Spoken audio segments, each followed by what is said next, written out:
मेरे दिव्य गुरुदेव श्री परमहंस योगानंद जी के द्वारा ये टॉपिक भौतिक पदार्थ की अवास्तविकता को समझना, मतलब जो दिखाई देता है वो अवास्तविक है, वो एग्जिस्ट नहीं करता।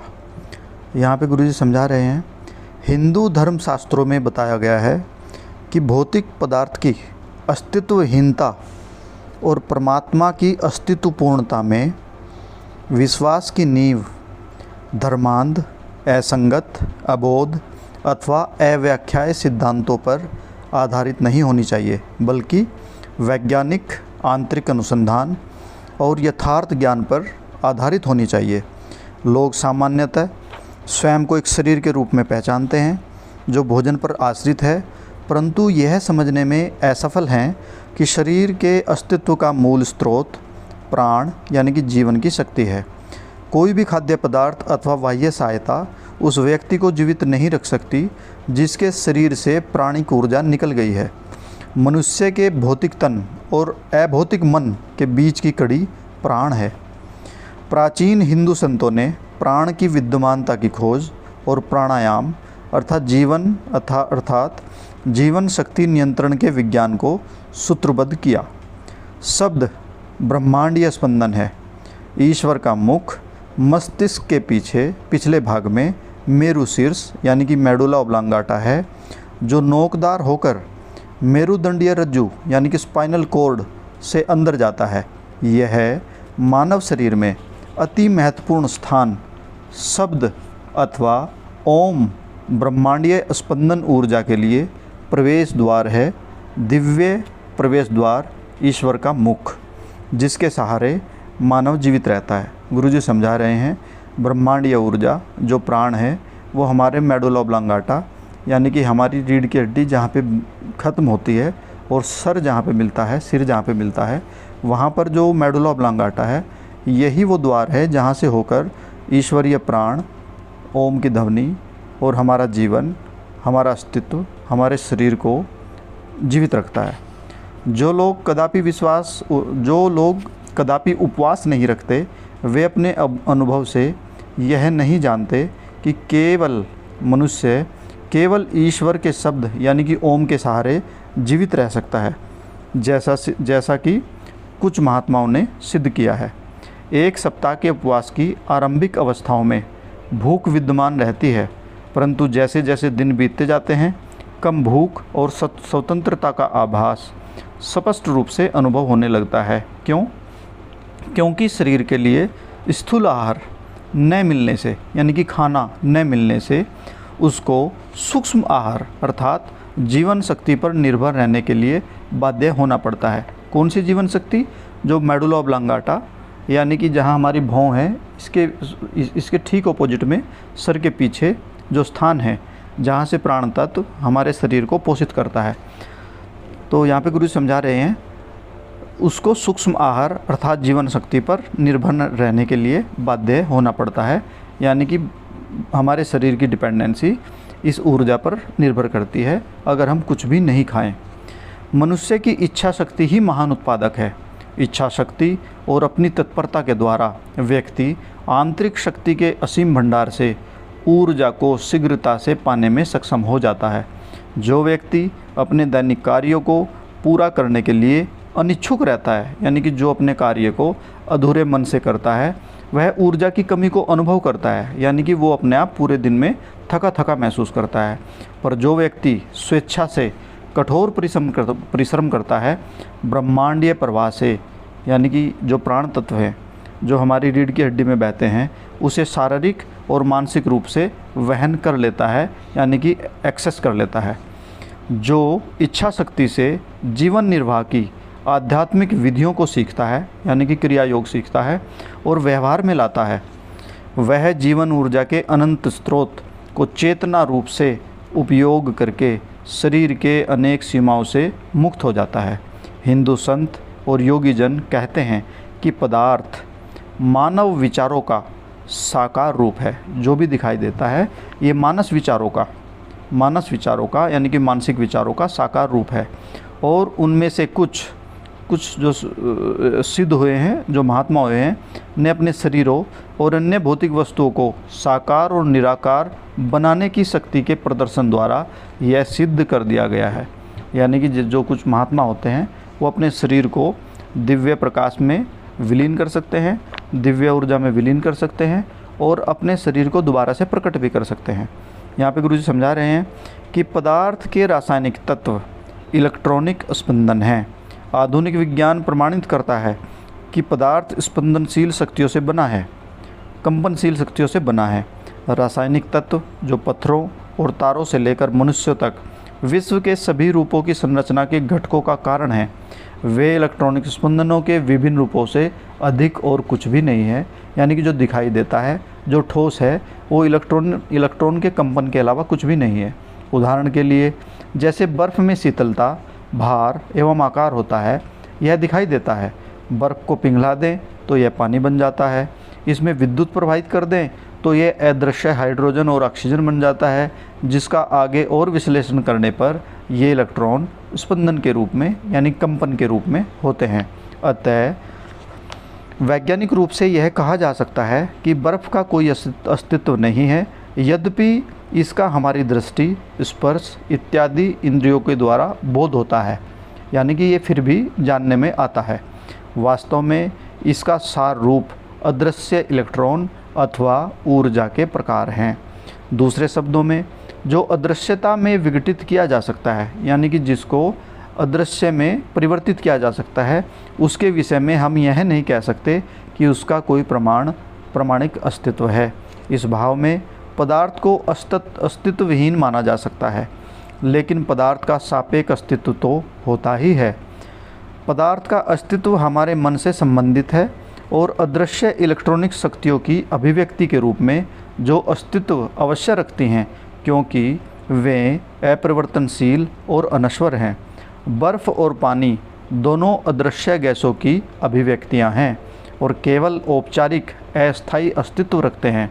उसी प्रकार नश्वर मन और पदार्थ दोनों ईश्वरीय चेतना की अक्षणभंगुर अभिव्यक्तियां हैं और केवल औपचारिक अस्तित्व रखते हैं। वास्तव में केवल ब्रह्मांडीय मन का ही अस्तित्व है, यानी कि ईश्वरीय मन का ही अस्तित्व है। जिस प्रकार एक शिशु की उत्पत्ति में माता पिता माध्यम बनते हैं, उसी प्रकार पदार्थ अपने अस्तित्व के लिए मन पर आश्रित है, डिपेंडेंट है। पदार्थ ईश्वरीय मन से उत्पन्न होता है और मानव मन द्वारा बोधगम्य यानी कि जानने में आता है। अपने आप में और अपने द्वारा पदार्थ की कोई वास्तविकता नहीं है, कोई मूलभूत अस्तित्व नहीं है। सृष्टि की विवेक शून्य अथवा बुद्धि रहित इलेक्ट्रॉनिक शक्तियाँ यद्यपि रचनात्मक उद्देश्य परक करता हैं, यानी कि उनकी वजह से कोई चीज़ बनती है, क्योंकि वे अपने में सार्वभौमिक यानी कि यूनिवर्सल स्वचेतन अपने से चलने वाली जीवन शक्ति अथवा प्राणों के स्पंदनों को धारण किए हुए हैं, जो क्रमशः ईश्वर की आज्ञा से उत्पन्न हुए होते हैं। ईश्वर ने कहा प्रकाश हो और प्रकाश हो गया, अर्थात ईश्वरीय विचार और इच्छा शक्ति का प्रक्षेपण प्रकाश और स्पंदनीय ऊर्जा बन गए। जीवन प्रवाह और विद्युत अणुओं का प्रवाह जो बाद में और अधिक बलपूर्वक स्पंदित हुआ और प्रकृति की विविध सूक्ष्म और अदृश्य शक्तियाँ बन गए, जिन्होंने स्वयं क्रमशः बाह्य रूप से पदार्थ के 92 यानी कि 92 मूल तत्वों के यानी कि एलिमेंट्री एलिमेंट्स के रूप में प्रकट किया, जिनसे यह ब्रह्मांड बनता है। मानवीय चेतना के यानी कि जो मन की समझ है, अनुभव की शक्ति से पदार्थ इंद्रिय गोचर और वास्तविक दोनों ही है। यानी कि जो पदार्थ है वो इंद्रिय गोचर आँखों से दिखाई देता है और अनुभव में भी आता है और वास्तविक दोनों ही हैं, परंतु मनुष्य ने सैद्धांतिक अनुसंधान के द्वारा, तर्क के द्वारा और कुछ प्रयोगशाला के द्वारा, जैसे कि बर्फ़ के दृश्यमान टुकड़े को अदृश्य शक्तियों में परिवर्तित करना, यह खोज लिया है कि एक स्थायी और अपरिवर्तनीय रचनात्मक शक्ति दृष्टिगोचर जगत के समस्त अस्थायी और आभासी रूपों का आधार अवश्य होगी। इस सत्य को इस प्रकार समझा जा सकता है जैसे लहरों के अस्थायी अस्तित्व के बिना भी सागर का अस्तित्व है। ये लहरें एक विशाल तत्व की केवल अस्थायी और औपचारिक अभिव्यक्तियाँ हैं। लहरों का सागर के बिना कोई अस्तित्व नहीं है, परंतु सागर लहरों के साथ और उनके बिना भी अस्तित्व रखता है। इन धारणाओं को बौद्धिक रूप से तो समझा जा सकता है, परंतु जाना नहीं जा सकता जब तक कि व्यक्ति पदार्थ को जीवन शक्ति में और जीवन शक्ति को ब्रह्मांडीय चेतना में परिवर्तित करना सीख नहीं लेता। जैसे कि भगवान श्री कृष्ण और अन्य आत्म अनुभूति प्राप्त संतों ने इनमें अक्षमता पाई है, वो इस तरह से सक्षम थे। ऐसे प्रबुद्ध जनों के लिए, ऐसे अवतारों के लिए पदार्थ का अपने आप में कोई अस्तित्व नहीं है, क्योंकि वे सृष्टि की छोटी छोटी लहरों के नीचे परमात्मा के अपरिवर्तनीयशील सागर को देखते हैं। विश्व ईश्वर का स्वप्न है। वेदांत और योग दर्शनों में विश्व को ईश्वर का स्वप्न कहा गया है। पदार्थ और मन, तारों और ग्रहों के साथ ब्रह्मांड, भौतिक सृष्टि की स्थूल सतही लहरें और नीचे की सूक्ष्म तरंगे जैसे भावना, इच्छा और चेतना की मानवीय शक्तियाँ, तथा जीवन और मृत्यु, दिन और रात, स्वास्थ्य और रोग, सफलता असफलता की अवस्थाएं, ईश्वर के इस स्वप्न को चलाने वाले सापेक्षता के नियम, लॉ ऑफ रिलेटिविटी के अनुसार सत्य हैं। सापेक्षता के नियम पर आधारित समस्त द्वैतता, डुअलिटी, स्वप्न दृष्टा अर्थात नश्वर मानव जो इस विशाल ब्रह्मांडीय स्वप्न में अपनी तुच्छ भूमिका निभा रहा है, के लिए ये सब वास्तविक है। माया, भ्रांति, सापेक्षता के नियम से मुक्त होने के लिए व्यक्ति को इस स्वप्न के अवश्य शाश्वत ईश्वरीय जागरूकता को जानना ही होगा।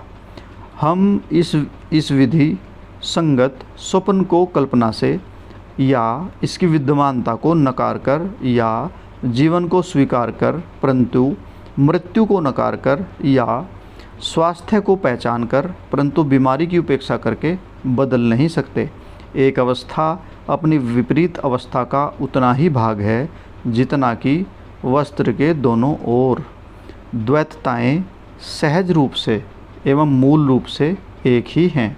सत्य अन्वेषी अपने मन के द्वारा उन्हें पृथक करने का प्रयास नहीं करता, बल्कि ज्ञान के द्वारा उनसे ऊपर उठने का प्रयत्न करता है। मतलब चाहे सुख आए चाहे दुख आए, दोनों को ही ईश्वरीय स्वप्न जानकर उनसे बाहर आने की कोशिश करनी चाहिए। जो व्यक्ति अपने शरीर को अपने मन से भिन्न मानता है और जो अपरिवर्तनीय रूप से अपनी द्वैत प्रकृति वाले ब्रह्मांड के केवल सकारात्मक, सुखी और लाभदायक पहलुओं को ही वास्तविक रूप में स्वीकार करना चाहता है, स्वप्न जगत की भ्रांतियों में गहरी नींद में सोया हुआ व्यक्ति है।